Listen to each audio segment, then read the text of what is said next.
Хафизом Корана Хашим в скором будущем, иншаллах, защитит докторскую диссертацию по шариатским наукам и будет, иншаллах, максимально приносить пользу для своего родного Дагестана. Ассаламу алейкум ва рахматуллахи ва баракату. Дорогой брат, тебе слово. Бисмиллах, алхамдулиллах, вассалату вассаламу аля ман ла набия ба'да, амма ба'д.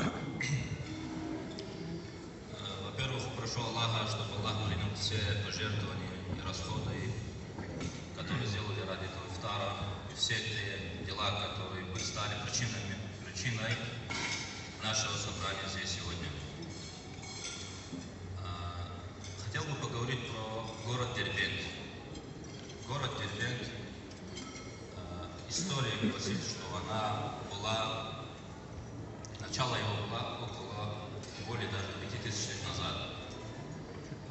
Но нас касается история, как была открыт этот город мусульманами. Это было в 643 году, примерно 22 год по хиджре, во время правления нашего семьи, любимого халифа Умара ибн Хаттаба, да будет доволен им Аллах. Когда мусульмане открывали этот город, сюда прибыли такие сподвижники, как Абдурахман ибн Рабиа, Сальман ибн Рабиа, Абу Хурейра, известный так, самый большой сподвижник, который передал самое большое количество хадисов нашего пророка, саллаллаху алейхи вассалям. Также здесь был Салман аль-Фариси. Были здесь многие известные ученые, табиины. И здесь еще был такой известный правитель аббасидской династии, как Харун ар-Рашид, как самый главный основоположитель аббасидской династии в исламском мире. Мусульмане, когда открывали этот город, правителем этого города был Ануширван, наместник персидских правителей.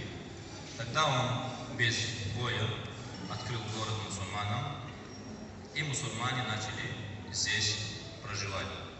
А с северной стороны города на мусульман постоянно нападали хазары, и мусульманам приходилось постоянно защищать свой город всеми силами.